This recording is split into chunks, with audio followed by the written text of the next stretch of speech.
हमके जवानी में आई एगो सोहर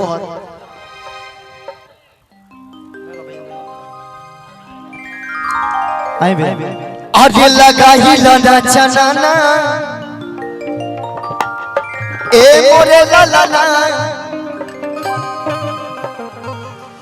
कि का करी है बालम बेचारा पीपर तर अरे मारा नजारा हो वाह ये खाटी सोहर कहल जाला खाटी मरद से खाटी सोहर सुना गीत हमार इहो गीत की फिल्म से बात टीएफ से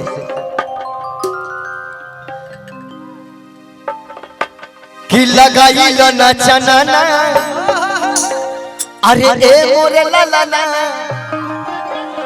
लगाई लो नचन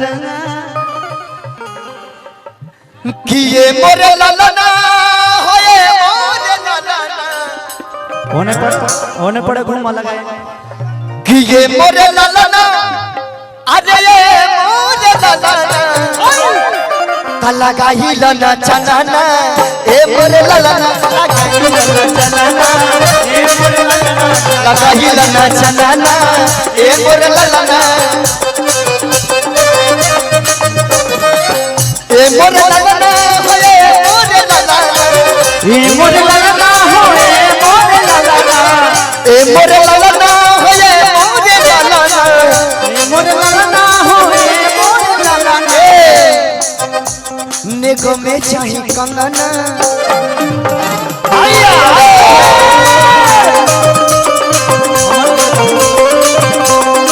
बोले भाई बोलो भैया भाई शादी के वर्ष घाट और जन्मोत्सव दोनों रहल आज आदरणीय बड़े भैया कहाँ है लड़का के पापा जी किधर बनी पापा जी कहाँ है लड़का के नाना जी अपन राह धल ले बने लगे पिताजी गोल बने अनुपमा के कुछ खियावे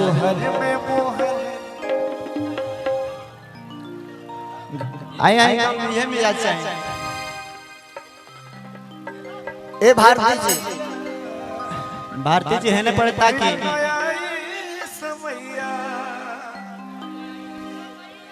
किया ये समैया होया ये समैया अकेने बाणी हमार भैया ए कि केने बानी हमार भैया फिर ना आई समैया इतना सुंदर व्यवस्था कहनी इतना दूर दूर से कलाकार लोग के बोले लेकिन अब एक जने के पीछे रहुआ चल गए नहीं अच्छा ना लगल भैया कहाँ बानी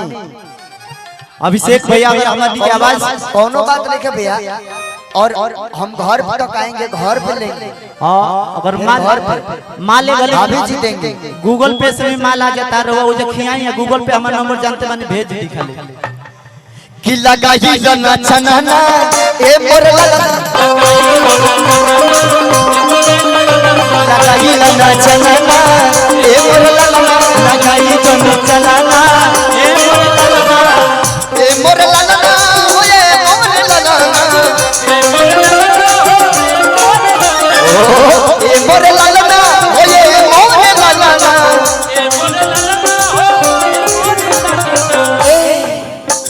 नेको में चाही गाना ए चाही गाना ए मोर ललना लगाई लना चनाना ए मोर ललना चनाना ए मोर ललना ए भैया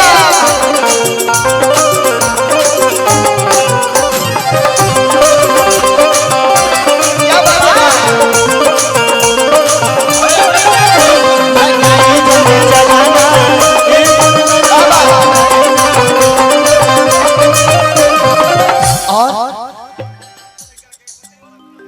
कि बबुआ के मम्मी हई अरे महलो के रानी बबुआ के मम्मी हई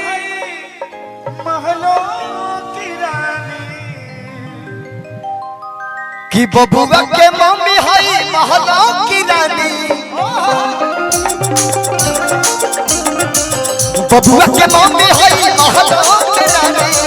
बबुआ के मम्मी होई महलो के रानी पापा जी के बनल हो जवानी पापा जी के बनल हो जवानी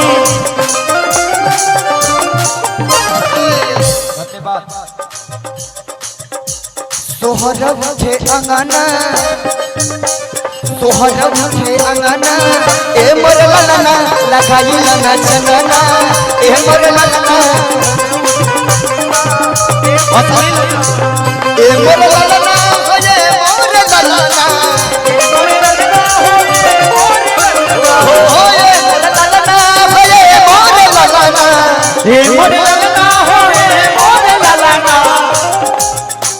निगम चाहे कंगना निगम चाहे कंगना